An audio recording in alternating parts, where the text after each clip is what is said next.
राधे राधे। कैसे हैं आप सभी? आशा है आप सभी अच्छे होंगे, स्वस्थ होंगे, मस्त होंगे। तो चलिए जी, आज की वीडियो में हम देखते हैं ठाकुर जी का श्रृंगार, जो कि आपने पहले भी ये वीडियो देखी थी किशोरी जी की, जिसमें हमने ब्लू कलर की ड्रेस और रेड कलर की चुनरी पहनाई थी। उसी से रिलेटेड वैसे ही कॉम्बिनेशन में उसी लेस को हमने यूज़ करवाया है ठाकुर जी की ड्रेस में। तो यहाँ ये लेमन कलर की ड्रेस है ठाकुर जी की, और ये आप देखिए हम ठाकुर जी का किस तरीके से श्रृंगार करने वाले हैं। इसमें पगड़ी में कुछ हमने क्रिएटिविटी की है, तो वो आप देखिए हमने किस तरीके से पगड़ी इनको पहनाई है। तो अभी हम इनको चोकर पहना देंगे ठाकुर जी को। जैसा कि आप सभी को पता है कि आपको हमारे जैसी ज्वेलरी, सामान, ड्रेसेस जो भी कुछ चाहिए, आप इस दिए गए कॉन्टैक्ट नंबर से कॉन्टैक्ट करके मंगवा सकते हैं घर बैठे, और ये सामान आपके लिए बरसाना से ही आने वाला है। तो और आप चैनल पर अगर नए हैं तो चैनल को सब्सक्राइब करना मत भूलिएगा। साइड में बेल आइकॉन है, उसको भी प्रेस कीजिएगा ताकि वीडियो का नोटिफिकेशन आपके पास में आए सबसे पहले। और वीडियो को लाइक कीजिएगा, शेयर कीजिएगा, कमेंट में राधे राधे ज़रूर बोलिएगा और बताइएगा आपको ठाकुर जी का श्रृंगार कैसा लगा। तो यहाँ ये हम येलो कलर के कंगन ठाकुर जी को पहना दिए हैं, जहाँ आप देख रहे हैं। और ये है कमरबंद ठाकुर जी के लिए। तो ये कमरबंद हम ठाकुर जी की कमर में, इसको हम कमर करधनी भी कहते हैं, तो इसको कमर में पहना। और जैसा कि कुछ भक्तों के प्रश्न थे कि ठाकुर जी की सेवा के क्या रूल्स रेगुलेशंस हैं, क्या कुछ फॉलो करना चाहिए, तो मैं आपको बता दूं। देखिए, ये आपके भाव के ऊपर डिपेंड करता है कि आप किस तरीके से उनको रख पाते हैं, कितना प्यार से, कितना दुलार से उनकी सेवा पूजा कर पाते हैं। जैसे बहुत ज़्यादा रूल्स तो नहीं है, जैसे एक छोटे बच्चे की देखभाल होती है, उसको संभालना होता है, ठीक उसी तरीके से हम ठाकुर को भी संभालते हैं। जैसे प्रातःकाल जब हम ठाकुर जी को उठा करके उनको भोग लगा दें। देखिए, आप बेशक ठाकुर जी स्नान नहीं किए हैं, उससे ही पहले आप बाल भोग लगा दीजिए।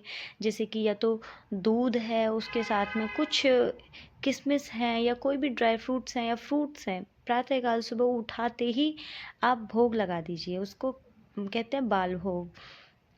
उसके बाद में आप स्नान कर लीजिए, खुद स्नान करके फिर ठाकुर जी को भी स्नान करा दीजिए। और सबसे पहली दिनचर्या आपकी यही होनी चाहिए, ठाकुर जी से शुरुआत होनी चाहिए और ठाकुर जी पे ही विश्राम होनी चाहिए रात्रि को। ठाकुर जी को प्रातःकाल उठाइए, उनको भोग लगाइए, उसके बाद में स्नान ध्यान खुद करके ठाकुर जी को करवाइए। और फिर आरती, पूजा, सेवा, जो भी श्रृंगार इत्यादि बनता है वो सब कर देना चाहिए, और उसके बाद में भी भोग लगाना चाहिए। याद रहे, आरती से पहले भोग लगाना अति आवश्यक है, क्योंकि ब्रज का भाव ऐसा होता है कि भाई भोग लगा देंगे, जैसे ही हम ठाकुर जी के सामने समक्ष भोग रखते हैं तो ठाकुर जी तुरंत भगे चले आते हैं भोग देख के। जैसे किसी छोटे बच्चे को आप खाने की चीज़ दिखाओ, तुरंत दौड़ा चला आता है। तो उसी भाव से आपको सबसे पहले भोग रखना है, और उसके बाद में आपको आरती उतारने की, लाला अब आ गए, अब तुरंत ही आरती उतार दी। और आरती का मतलब क्या होता है, जैसे आप घर में छोटे बच्चे की नज़र उतारते हैं ना, वैसे ही आरती के द्वारा ठाकुर जी की भी नज़र उतारी जाती है। क्योंकि कितने भक्त सुबह से शाम तक उनके दर्शन करते हैं, और जैसे घर में ठाकुर रहते हैं तो आप ही उनको कितनी बार देखते हैं, तो अपनी नज़र तो सबसे ज़्यादा लगती है। तो इसलिए ठाकुर जी की प्रातःकाल रात्रि में आरती करना ज़रूरी होता है। और जहाँ फिर उनके उसके बाद में आप प्रसादी में जो कुछ बना रहे हैं, मतलब लंच में, अ, जैसे कि भोग में आप मान के चलो कुछ भी आप बना रहे हैं, रोटी है, सब्जी है, या फिर कुछ भी, आप वो सब भोग उनको लगाइए। याद रहे, लहसुन प्याज का भोग नहीं लगाना है। कई बार लोग भूल से या फिर जान के भी कर देते हैं। कई लोग बोले अरे हम खा रहे हैं तो ठाकुर जी क्यों नहीं खाएंगे। अरे ये रखिए ना आप नियम की, जो ठाकुर खाएंगे वही हम खाएंगे। ये क्योंकि हम खा रहे हैं तो उनको भी खिलाना है, ऐसा नहीं करना है। आपको जो भगवान को आप भोग लगा सकते हैं वही आप पाइए। उससे क्या रहेगा कि अक्सर मैं बताती हूँ कि कभी खाना तो खाना ही नहीं चाहिए, क्या बोले, भोजन या प्रसाद पाना चाहिए। क्योंकि जब हम बनाते हैं, घर में पकाते हैं, उसको कहते हैं भोजन, लेकिन जब ठाकुर जी को अर्पण हो जाता है वो, उसके बाद में बन जाता है प्रसाद। तो आप वो पाइए। देखना आपके जीवन में कितनी शांति, कितना आनंद रहेगा जब आप ठाकुर जी की सेवाओं में ठाकुर जी के समक्ष रखा हुआ भोग प्रसादी पाएंगे। एक अलग ही एनर्जी, एक अलग ही आनंद की प्राप्ति आपको होगी। तो जहाँ आप ठाकुर जी का दोपहर के टाइम या जब भी आप अपना भोजन करते हैं, उस समय ठाकुर जी को पहले पवाइए, उसके बाद में खुद पाइए।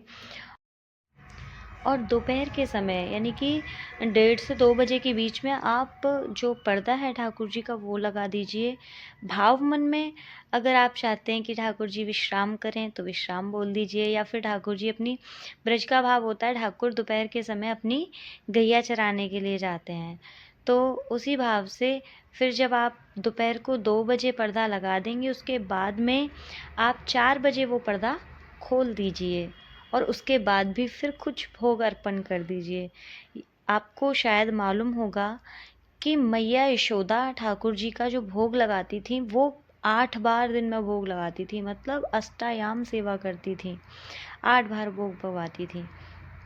तो अगर हम 2-4 बार भी पवा पाएँ तो शायद ठाकुर हमसे भी रीझ जाएं। बात भोग की नहीं है, बात किसी व्यंजन की नहीं है, बात है यहाँ भाव की कि आप कितने भाव से भोग लगा रहे हैं। जिसे माता शबरी ने केवल भाव के कारण ठाकुर जी ने वहाँ झूठे बेर खा लिए थे, क्योंकि ठाकुर देख ही नहीं रहे थे कि माता मुझे क्या भोग पवा रही है, वो तो ये देख रहे थे कि उसका भाव क्या है। इधर विदुरानी काकी जिन्होंने छिलके पवाए उनको भी ठाकुर जी ने पाया।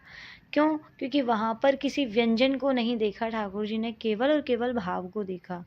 तो आप भाव से सेवा करिए, भाव से उनका भोग लगाइए, भाव से उनका नाम जाप कीजिए, आपके जीवन में अलग ही आनंद आएगा। तो ये मुझे आपके लिए बताना था, क्योंकि कुछ भक्तों का प्रश्न था कि क्या सेवा पूजा होती है। तो बस यही होती है, सुबह में आरती, शाम में आरती, जो भी आप पा रहे हैं वो उसका भोग पहले लगाइए। पाना क्या है? जो ठाकुर को पसंद है, ना कि जो आपको पसंद है। मतलब लहसुन प्याज से दूर रहना है और भोग लगाना नहीं है। अगर आप लहसुन प्याज आप नहीं खाते लेकिन आपके घर के खाते हैं, तो ठाकुर जी के लिए बेशक आप दही से या बूरे से या फिर गुड़ से भोग लगा दीजिए, वो चल जाएगा, लेकिन लहसुन प्याज से दूर रखिए। तो आइए यहीं पर आते हैं कि हम श्रृंगार कर रहे हैं ठाकुर जी का। ये लकुटी ठाकुर जी की है। देखो बात वहीं चल रही थी गैया चारण की। तो ये लकुटी जो है ना, ठाकुर जी जब गाय चराने के लिए जाते थे तो ये लेकर के जाते थे। और ये लकुटी लगाने से ये भी एक मतलब अच्छा भी रहता है कि ठाकुर जी के हाथ में भी दर्द नहीं होता। जैसे आप देख रहे हैं ठाकुर जी बेचारे लड्डू लेकर के ऐसे ही बैठे रहते हैं, तो नीचे अगर हम लकुटी लगा देंगे तो ठाकुर जी को थोड़ा सा सपोर्ट मिल जाता है। और ये है बांसुरी ठाकुर जी की। तो हमारे कन्नू की बांसुरी हम लगा चुके हैं। पगड़ी जैसे कि आपने देखी है, पगड़ी ये हमने इसमें कुछ एसेसरी अटैचमेंट वगैरह यूज़ किए हैं, कपड़े से ही पगड़ी को बांधा है, क्योंकि हमने ड्रेस के साथ में एक्स्ट्रा कपड़ा मंगवाया था। और आपको इस तरीके का सामान, ज्वेलरी जो भी चाहिए, केश, विग्रह या ठाकुर जी से रिलेटेड कोई भी सामान, धूप है, फूल बंगला है, बेड है, बेडिंग है, जो सिंहासन है, जो मर्जी चाहिए आप इस दिए गए कॉन्टैक्ट नंबर से मंगवा सकते हैं। और अगर आपको वीडियो अच्छा लगे तो लाइक, शेयर, सब्सक्राइब चैनल को ज़रूर कीजिएगा। और राधे राधे बोलते रहिएगा। जय श्री राधे।